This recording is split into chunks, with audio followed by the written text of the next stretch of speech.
নমস্কার। নমস্কার। আজকে আমরা দুজনে একসাথে একটু আলোচনায় বসে গেছি। আমার বিমল ভাই আমার দীর্ঘদিনের সাথী, তাই ওনাকে আমি কিছু কিছু প্রশ্ন করছি। আজ যে উনি বিভিন্ন শিল্পীকে সাহায্য করেছেন, তারাকে গান দিয়েছেন, তারা গানগুলো রেকর্ড করে আজ ভাইরাল হয়েছেন, অথচ উনি যে জায়গায় আছে উনি সেই জায়গায় রয়ে গেছেন। তাই বিমলদা, আপনি কি কি গান লিখেছেন? আমি তো দাদা প্রথমে আমার শ্রদ্ধেয় বড়দের জানাই প্রণাম, ছোটদের প্রীতি শুভেচ্ছা ভালোবাসা। আমি তো দীর্ঘদিন ধরেই গান লিখছি। যখন আমি ক্লাস 6-7-এ পড়ি, যখন আমি প্রথম হাই স্কুলে ভর্তি হই, তখন থেকেই আমি গান লিখছি। রাস্তায় চলতে চলতে আমি গান লিখেছিলাম। তারপর প্রথম আমি গান লিখেছিলাম ঝক ঝক ঝক ঝক চলছে গাড়ি, যাচ্ছি আমি বন্ধুর বাড়ি, বন্ধু আছে আমার আশায় বসে। সেই গানখানা আমাদের শ্রদ্ধেয় পুরুলিয়ার বিখ্যাত একজন শিল্পী, আপনারা অনেকেই জানেন, উনি একজন আমাদের বিখ্যাত শিল্পী ছায়ারানী দাস। আমি যাকে কাকিমা বলে সম্বোধন করি। তো ছায়া কাকিমা আমার গান প্রথম রেকর্ডিং করেছিল। তখন থেকে গান লেখার আমার ঝুঁকিটা বেড়ে যায়। তারপরে কে রেকর্ডিং করেছে? তারপরে শুনুন, উনি আমার গান অনেকগুলো করলেন। পরপর অনেকগুলো এখনও আমি মাঝে মধ্যে ওনাকে গান আমি দিয়ে থাকি। এবং তার পরবর্তী শিল্পী বোলপুর নিবাসী সন্ধ্যারানী দাস এবং আমাদের পুরুলিয়ার শিশুপাল সহিস, ওই যে আমরা সেই পুরুলিয়াবাসী, এই গানটা আমার জীবনের একটা বিশাল পুরুলিয়ার বুকে এই গানটা আমাকে ভাইরাল করেছে, আমার নামটা উজ্জ্বল করেছে। এবং এই গানটা বিভিন্ন স্কুল ফাংশনে, সরকারি যে কোনো অনুষ্ঠানে এটা অনেক ছাত্রছাত্রীরা গানটা করে স্টেজ প্রোগ্রাম শো করে। তো তাতে আমি খুবই গর্বিত এবং খুশি। তাছাড়া ছায়ারানী কাকিমা আমার একটা গান গেয়েছিলেন, মা গো তোমার মনে প্রাণে কত ভালোবাসা, শিবরঞ্জনী রাগের উপর। ওই গানটা আপনার টি সিরিজে, যেটা আমাদের পুরুলিয়া ইন্ডিয়ার সবথেকে বড় ক্যাসেট কোম্পানি টি সিরিজ, গুলশান কুমার প্রেজেন্ট। তো ওনার ক্যাসেটে আমার গানখানা রিলিজ হয়েছিল। এখনও গানটা বিভিন্ন শিল্পীরা গায়, আমি ইউটিউবেতে সার্চ করলে দেখি বিভিন্ন শিল্পীরা ওই গানটা গেয়ে থাকে। তাছাড়া অনেক অনেক আমাদের পুরুলিয়ার সমস্ত শিল্পী গেয়েছে। এবং এটাই আমার ভালো লাগে যে প্রত্যেক শিল্পীরা আমার গান গেয়েছে এবং আমাকে যথেষ্ট তারা সম্মান করে। কিন্তু কিছু কিছু শিল্পী আছে যারা হয়তো এখন তারা আর মনে রাখে না, তারা নিজেরা একটু হয়তো স্ট্যান্ড করেছে, তারা ভাইরাল হয়েছে, তাদের গান চলছে, তারা কি বলবো, যেটা অহংকারে তাদের তারা তাদের একটা মানে একটু যেটাকে বেশি বাড়াবাড়ি বলে আর কি, মানুষের আত্ম অহংকার হলে যা হয়, তারা সময় মতো খোঁজ খবরে নেয় না। এখন তো ইন্টারনেটের যুগ বা এই ফোনের যুগ। এখন যদি কেউ ইচ্ছা করে যে কারোর সাথে কথা বলবো, তো 24 ঘন্টার মধ্যে 24 মিনিট বা 24 সেকেন্ড কথা ইচ্ছা করলে 24 সেকেন্ডে কথা বলতে পারে। কিন্তু আমারও বন্ধু বান্ধব আত্মীয় স্বজন অনেক আছে, অনেক অনেক, কিন্তু ওই জিনিসটা নাই।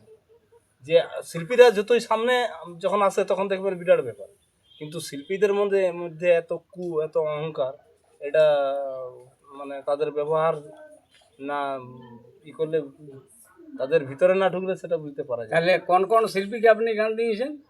আমি তো দাদা ওই তো বললাম প্রথমে ছায়ারানী, তারপর আমাদের গোকুল দাস বিখ্যাত শিল্পী, বলতে ভুলে গেছিলাম। যেহেতু গোকুল দাস এখন আর আমাদের কাছে নেই, কিন্তু গোকুল দাস আমার গান অনেক রেকর্ডিং করেছে। ওই গোকুল দাসের যেগুলো হিট হিট গান, এসেছি গানের আসরে, এসেছি গানের আসরে, যারে সাথে যাও, ফিরে আইনি মাইরে, আমি রিসেন্ট করেছি ও ফিরে আইনি মাই গানটা, ফেসবুকে ছেড়েছি গানটা। এই গানটা কি ওই গানটা কি আপনার লেখা গান? ওই এসেছি গানের আসরে, এসেছি গানের আসরে, যারে সাথী যা। আচ্ছা, আপনি তারপরে এই ভালোবাসার খামে চিঠি দিলাম আপন জেনে, ডুয়েট গান, যেটা রূপা বর্মার সাথে করেছিল। আচ্ছা, আপনার আপনার রেকর্ডিং কোন গান আছে? আমারও অনেক রেকর্ডিং গান আছে। আমার শিবা মিউজিকে সার্চ করলে গানগুলো পেয়ে যাবেন। তারপরে ইদানিং আমি কলকাতার একটা কোম্পানির সাথে জেএমডি পুরুলিয়া ধামাকা, আপনারা সাবস্ক্রাইব করবেন। এই চ্যানেলটাতে আমার গান অনেক আছে। রিসেন্ট আরও নতুন কাজ আসছে এবং কাজ করেছি। যে এমডি পুরুলিয়া ধামাকা, ওনাদের দুটো চ্যানেল আছে, একটা বাংলা লোকসঙ্গীতের এবং একটা পুরুলিয়া ধামাকা। যে এমডি পুরুলিয়া ধামাকা, এটাতে আপনারা সার্চ করবেন, আমার গান পেয়ে যাবেন। আচ্ছা, দূরদর্শনে আপনি গান করেছেন? হ্যাঁ, আপনাদের আশীর্বাদে মানে এটা আমার বিরাট একটা সৌভাগ্য ছিল 2012 সালে। আমার পাশের গ্রামে এক আমার কি বলে আমিন দাদা আছেন, প্রভাকর বাউরি মহাশয়, উনি কিন্তু আমাকে খবরটা দিয়েছিলেন যে বিমল ভাই, কলকাতায় টিভিতে আমি এই প্রোগ্রামটা দেখি এবং তাতে স্ক্রিনের নাম্বারটা আসে। আমাকে উনি নাম্বারটা দিয়ে দেন। তারপর আমি যোগাযোগ করি এবং যোগাযোগ করে পরে সেখানে আমি পৌঁছে যাই। তারপরে ওখানে একটা ডেট পাই, সেখানে আমাদের গানের রেকর্ডিং হয়, মানে লাইভ শো হয়। তারপর সেটা কিছুদিন পরে সম্প্রচারিত হয়। তখন মানে সেই সেই দিনটা মানে কী বলবো, ওই অতীতের দিনটা আর ভোলা যাবে না জীবনে। আমার বাবা দেখতে দেখতে ওই শোটা দেখতে দেখতে কেঁদে ফেলেছিল যে আমার ছেলে আজকে টিভিতে প্রোগ্রাম করছে। তো যাই হোক, মানে অনেক স্মৃতি জড়িয়ে আছে এই গান বাজনাকে নিয়ে। আচ্ছা, অনেক গান স্বপ্ন আছে। বাজনার কিন্তু দুঃখের বিষয় যে আমি সেরকম প্ল্যাটফর্মটা হয়তো আমি তৈরি করতে পারছি না। এবং এখনও আমি বলি প্রত্যেকটা শ্রোতাবৃন্দকে এবং প্রত্যেকটা আমার শিল্পী ভাইকে, একে অপরের সহযোগিতা নিয়েই চলছে দুনিয়া। যে আপনার যদি পারেন আমাকে তুলতে, তো আমি অবশ্যই উপরে উঠতে পারবো। আপনাদের তুলব। হ্যাঁ, আপনাদের সহযোগিতা নেই। তো এটা শুধু আমার গর্ব না, আমার এটা যে আমার শুধু গর্ব না। দেখুন, মানুষের প্রতিভাটা কেউ তৈরি করে নেয় না, এটা মানে এটা ঈশ্বর প্রদত্ত। তাই আমি চাই যে আমার পুরুলিয়ার যদি কেউ বড় মহান শিল্পী হন, মানে সব দিক দিয়ে বা যে কোনো একটা ক্ষেত্রে যদি সুনাম অর্জন করে, সেটা আমারই গর্ব, আমার পুরুলিয়ার গর্ব। ঠিক আছে? আচ্ছা, আপনার ওই গান বাজনা ব্যতিরেকে আর অন্য কিছু কাজ করেন আপনি? হ্যাঁ, আমি ফাঁকা সময়ে ধরুন টিউশন পড়াই, গানের ক্লাস করি, আর্টের তারপরে কাজ? আর্টের কাজ, ছবি টবি আঁকি। যেমন এই কি কি ছবি, ছবি আপনি এই যে এঁকেছেন? এই ছবিগুলো আমি এঁকেছি। এই দেখুন, এটা এখন রং করা হয় নাই। তারপরে এই ছবিটা এখন রং করা হয় নাই। তারপরে যেগুলো রং করা হয়েছে সেগুলো দেখাবো, আপনারা দেখবেন। আরও ফেসবুকে আমি একটা করে ছাড়বো, আপনারা দেখে নেবেন।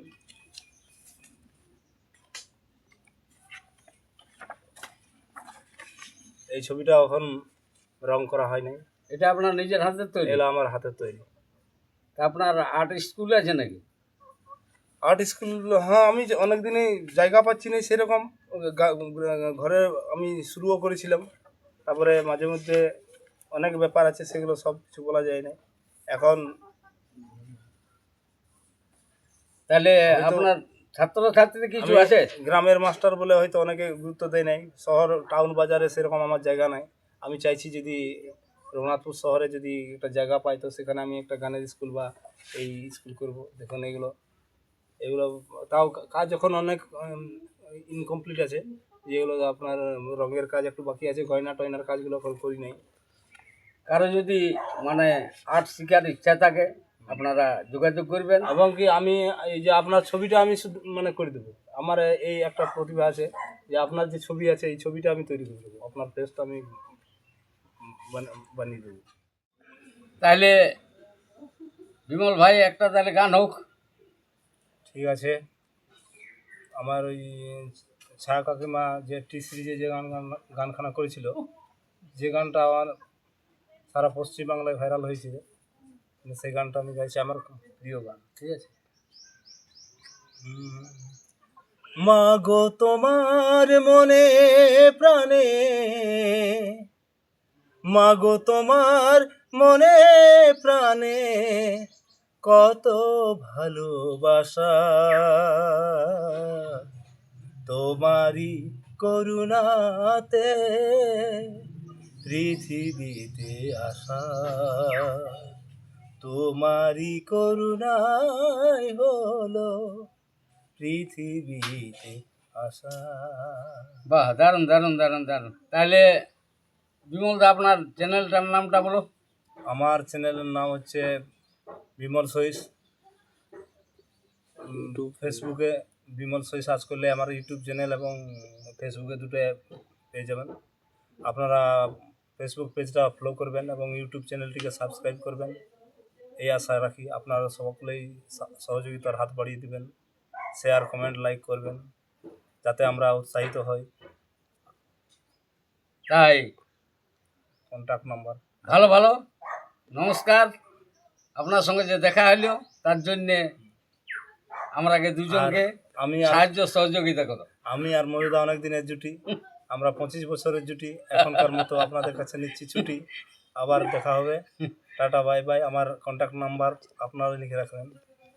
কন্ট্যাক্ট নাম্বারটা তাহলে, আর আমার চ্যানেলটাও তোমরা ফলো করবে। আমার চ্যানেলটা হচ্ছে মধুসূদন বাঁশুরিয়া, ইউটিউব চ্যানেল দাদা, হচ্ছে dialogue- মধুখুড়া আর মধুসূদন বাঁশুরিয়া। তাই আমার নাম হচ্ছে মধুখুড়া, আমি বয়সে বুড়া, আমার কাজটা হচ্ছে সাইডে চূড়া। নমস্কার, ওকে, বাই বাই। তোমাদের আপনারা কন্ট্যাক্ট নাম্বারটা রাখবেন 9932352178। নমস্কার। আর আমার কন্ট্যাক্ট নাম্বার 9732014846, মধুবাবুল।